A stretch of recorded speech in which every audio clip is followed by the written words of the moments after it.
उन्होंने उसे हैकल में उस्तादों के बीच में बैठे उनकी सुनते और उनसे सवाल करते हुए पाया, और जितने उनकी सुन रहे थे उसकी समझ और उसके जवाबों से दंग थे। बाप और बेटे और रूह कुदस के नाम से। मेरे अजीज भाई और बहनों,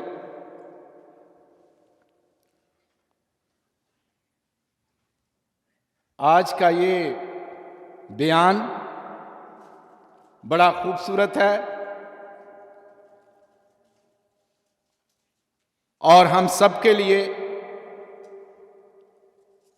एक बड़ा सबक आमोज बाब है कि हम इस बात से क्या सीखते हैं। पहली बात जो आज हम समझने की कोशिश करेंगे वो ये है कि यीशु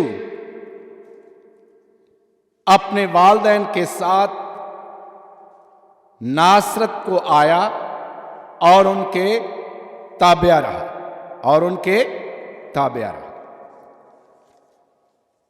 ये एक बड़ी बात है कि ताबियादारी, क्योंकि हमारे बहुत से बच्चे, चाहे वो लड़के हों चाहे लड़कियां हों, मां बाप के ताबिया कुछ रहते हैं और कुछ नहीं रहते। लेकिन मसीह यीशु अपने वालिदैन के ताबिया रहा, उनकी निगरानी में रहा, उनसे प्यार करता और उसके कामों में हाथ बटाता रहा। जिस तरह हम देखते हैं कि वली यूसुफ जो यीशु मसीह का पालने वाला बाप था, वो एक बढ़ाई यानी तरखान का काम करता था और यीशु मसीह अपने इस बाप के काम में उसका हाथ बटाता था।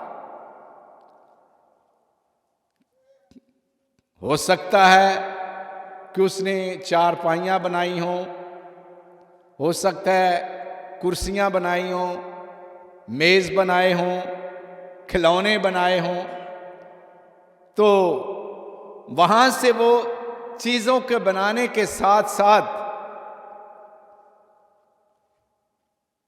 वो कुछ सीखता भी रहता था, रिफ्लेक्शन भी करता रहता था, काम करते करते सोचते रहता था और उसकी सोच मुआशरती लिहाज से साथ साथ रूहानी मानों में बहुत ज्यादा थी। और हम देखते हैं कि ताबियादारी एक बड़ा मसला आज के दौर में बना हुआ है। मां बाप या बड़े भाई या बड़ी बहनें सिखाते हैं कि ताबियादारी में रहो, क्योंकि जो बच्चे ताबियादारी में रहते हैं वो बहुत कुछ सीख लेते और बहुत कुछ पा लेते हैं।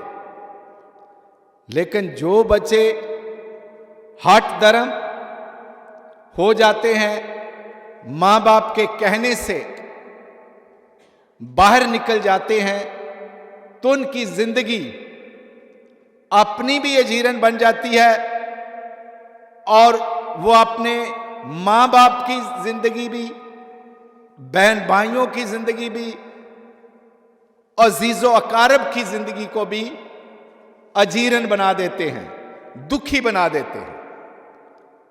लेकिन आज हमें इस खानदान में पलने बढ़ने वाले बच्चे यीशु को अपना नमूना बनाना चाहिए। लोग अपने सामने कई मॉडल रखते हैं। किसी एक्टर को अपना मॉडल बना लेते हैं कि मैं जिस तरह ये बोलता है या जिस तरह ये बोलती है, जिस तरह का ये कपड़े पहनती या कपड़े पहनता है, जिस तरह के ये बाल बनाता या बनाती है, जिस तरह से ये चलता या चलती है, मैं इस एक्टर के मुताबिक अपने आप को चलाऊंगा, डालूंगा, उसको अपना मॉडल बना लेते हैं। और कई खिलाड़ियों को अपना मॉडल बना लेते हैं।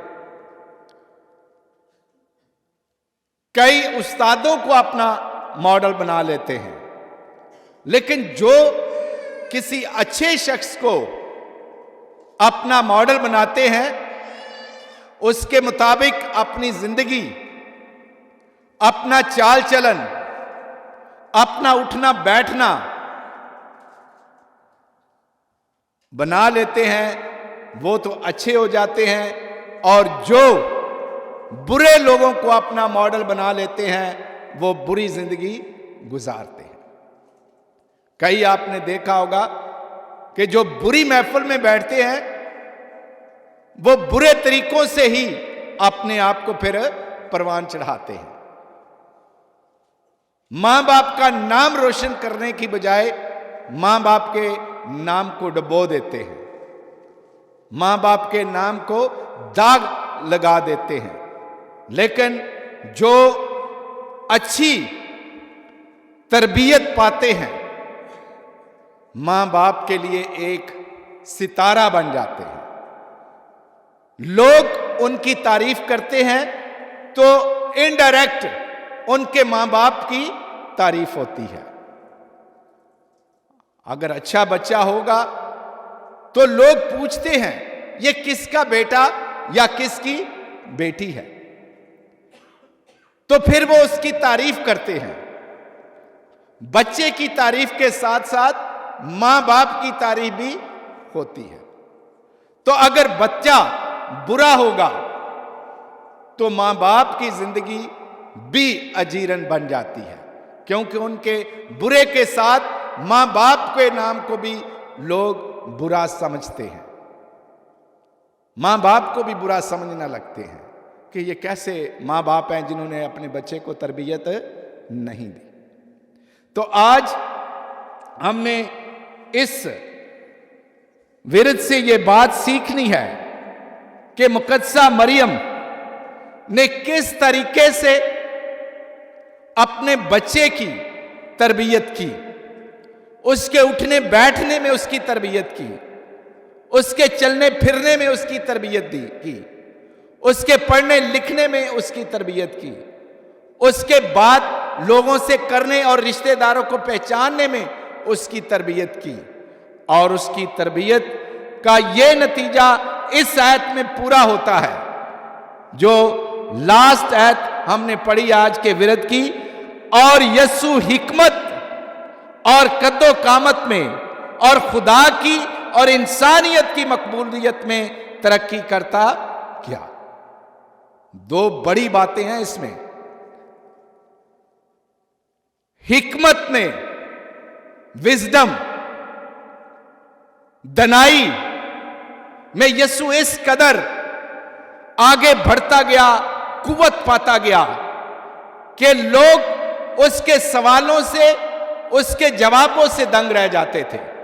अगर आपने शुरू का विरद सुना तो उसमें लिखा है कि जब यीशु हैकल में खो जाता है तो लिखा उन्होंने उसे हैकल में उस्तादों के बीच में बैठे उनकी सुनते और उनसे सवाल करते हुए पाया। आगे क्या लिखा है? और जितने उसकी सुन रहे थे उसकी समझ और उसके जवाबों से दंग थे। उसके जवाबों से दंग थे। यीशु मसीह 12 साल का था। हिकमत की ये बात देखें कि वो किस तरह हिकमत में बढ़ता गया। 12 साल का बच्चा हैकल के कहनों के दरमियान, रबियों के दरमियान, डॉक्टरों के दरमियान बैठा हुआ, जिन्होंने डिग्रियां की हुई थी, डॉक्टरेट हासिल की हुई थी, जिन्होंने तफसीरें पढ़ी हुई थी, बहुत इल्म से भरे हुए लोग बैठे हुए थे वहां पर। तो लिखा है यीशु उनके बीच में था, वो उनकी सुनता और उनसे सवाल करता। और जब वो उनसे सवाल करते तो यीशु जब जवाब देता तो उसके जवाब इतने परफेक्ट होते थे, इतने सही होते थे, जो उनकी अक्लों को भी हैरान कर देते थे कि इसने कहां से ये इल्म सीखा है, इसने कहां से ये दनाई सीखी है, इसने कहां से ये पढ़ा है कि हमारी हर बात का जवाब इस तरीके से, परफेक्ट तरीके से देता है। और लोग हैरान होते थे, ये आलम हैरान होते थे, और जितने सुनने वाले थे वो सब हैरान होते थे कि ये कहां से उसको ये हिकमत मिली है। ये हिकमत एक तरफ तो खुदा की तरफ से और दूसरा उसके मां बाप की तरफ से इस कदर तरबियत उन्होंने की हुई थी कि वो हिकमत में बढ़ता गया, कद्दो कामत यानी जवान होता गया, कद काठ में ऊपर होता गया। जितना वो कद काठ में जाता था उससे 100 गुना वो हिकमत में आगे जाता था, वो अदबो अदाब में आगे जाता था, वो ताबियादारी में आगे जाता था, वो रिश्तों की पहचान में आगे जाता था, वो खुदा के साथ आगे जाता था।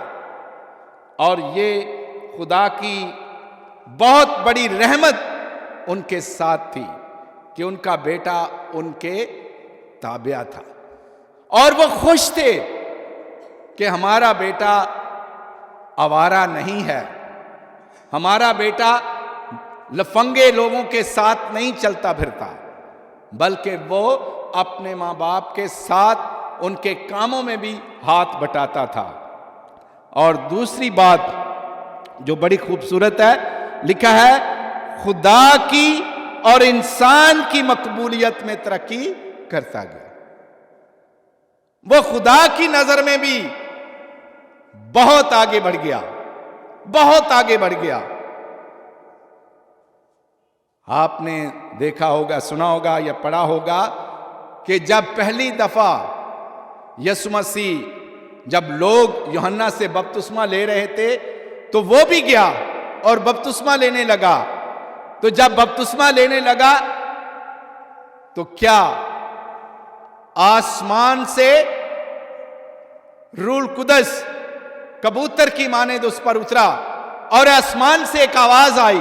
क्या आवाज थी? ये मेरा प्यारा बेटा है, ये मेरा अल महबूब बेटा है, जिससे मैं खुश हूं। जिससे खुदा खुश हो जाए और दुनिया को क्या चाहिए। और यही मकबूलियत थी, यही मकबूलियत थी कि वो खुदा के साथ खुश था और खुदा उससे बहुत ज्यादा खुश था, क्योंकि वो खुदा के साथ साथ चलता था। और यहां तक आता था कि अगर कोई बात करता कि मुझे खुदा दिखा, मुझे बाप दिखा, तो उसका रिश्ता इतना मजबूत था, इतना करीबी था, और वो ये बेधड़क कहता था, जिसने मुझे देखा उसने बाप को देखा। अगर तुम बाप की खूबियां देखना चाहते हो, बाप की कुदरत को देखना चाहते हो, बाप के कामों को देखना चाहते हो, और वो जो मैं करता हूं मुझ में देख लो, क्योंकि मैं और बाप एक है, मैं और बाप एक हैं। ये खुदा की नजर में वो मकबूल हुआ, खुदा की नजर में वो मकबूल हुआ। और आगे लिखा है इंसान की नजर में भी वो मकबूल हुआ। कितने लोग गरीब लोग,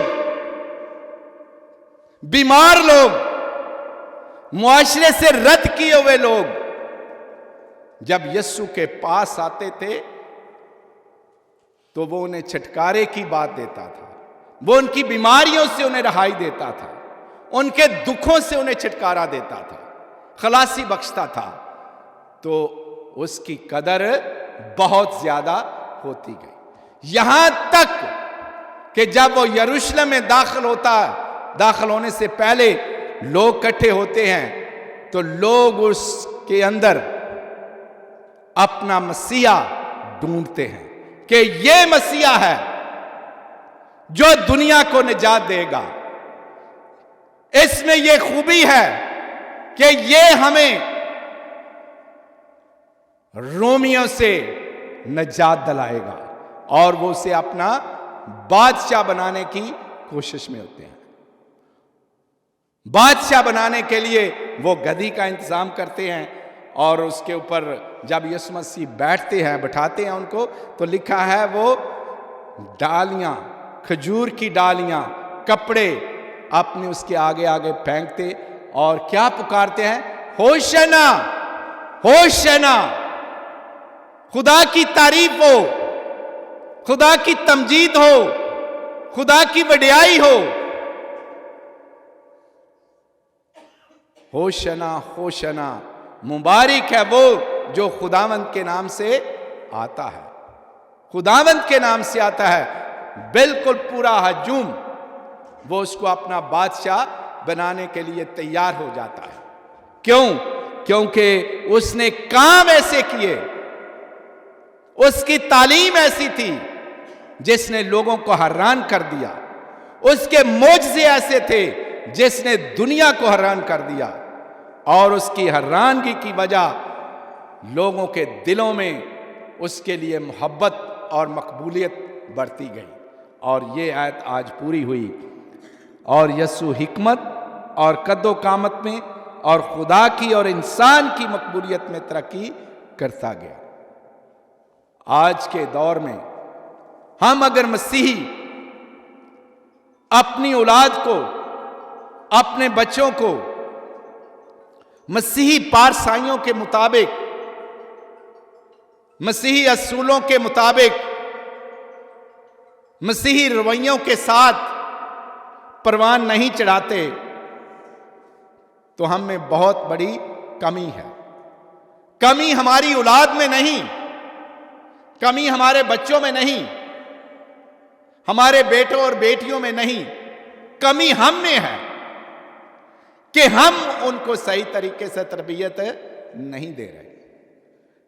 कहीं ना कहीं मां बाप को सोचना पड़ेगा कि हमने कहां गलतियां की जिसकी वजह से हमारे बच्चे सही नहीं। कई दफा हम सिर्फ बच्चों की गलतियां गिनते रहते हैं, अपनी गलती की तरफ ध्यान नहीं देते। तो हमें भी थोड़ी देर के लिए एक मां बाप होते हुए यह सोचना पड़ेगा कि हम किस तरह अपने बच्चों को तरबियत दे रहे हैं। अगर दरख्त को, छोटे दरख्त को सही तरीके से कांटा छांटा ना जाए तो जब वो बड़ा हो जाए तो वो निकल जाता है आपके हाथों से। छोटे दरख्त होते हैं तो उसको छोटी कैंची के साथ भी काटा जाए तो वो बड़े खूबसूरत बनते जाते हैं, लेकिन जब वो बढ़ते जाएं तो वो इतने इतने इतने इतने मोटे हो जाते हैं। फिर कुहाड़ों के साथ, आरियों के साथ उनको काटा जाए ना दरख्तों को, तो दरख्त महसूस भी करते हैं कि ये क्या होता है। और कई दफ़ा मैं बच्चों की मिसाल दे रहा हूँ कि कई बच्चे, कई औलाद ऐसी होती है बड़ी भी हो जाए तो अपने माँ बाप के सामने झुक जाती है। माँ बाप कोई ऐसी बात करें जो उसके लिए अच्छी हो, वो झुक जाते हैं। लेकिन जो अकड़ जाते हैं बच्चे, कई बच्चे माँ बाप के सामने अकड़ जाते हैं। ऐसा होता है कि नहीं होता? मुआशरे में है। तो जब बाप के सामने बेटा अकड़ जाए, उसके गिरेबान को पकड़ ले, या बेटी अपनी मां के गिरेबान को पकड़ ले या गाली दे दे, तो मेरे ख्याल में सबसे बड़ा बुरा दिन, सबसे बड़ी घड़ी, बुरी घड़ी वालिदैन के लिए और कोई नहीं होती, जब उसकी जुआन औलाद उसके गिरेबान को पकड़े। वो सारे दुख और दर्द बर्दाश्त कर लेता है, जिस्मानी दुख बर्दाश्त कर लेता है, लेकिन ऐसा दुख बाप बर्दाश्त नहीं करता। तो आए आज यीशु मसीह को और इस मुकद्दस पाक घराने को अपना नमूना बनाएं, अपने बच्चों की तरबियत करें और यीशु मसीह से सीखें, जो अपने वालिदैन का ताबेदार रहा, उनके कहने में रहा। उसने ये बड़ा सबक आज हमें सिखाया है कि हम ताबेदारी में एक दूसरे के साथ रहें। ये ताबेदारी औलाद के साथ भी हो सकती है, माँ बाप के तहत औलाद रहे, बहन भाई एक दूसरे के ताबिया रहें, बीवी खामंद एक दूसरे के ताबिया रहें, एक दूसरे की माने, बुजुर्गों के ताबिया रहें, उस्तादों के ताबिया रहें, अपने रूहानी पेशवाओं के ताबिया रहें, क्योंकि ताबियादारी से आप क्या पाते हैं? आप खुदा की और इंसानियत की मकबूलियत में तरक्की पाते हैं। अगर आप ताबेदार रहते हैं तो खुदा भी खुश होता है और ज़मीन पर इंसान भी खुश रहता है।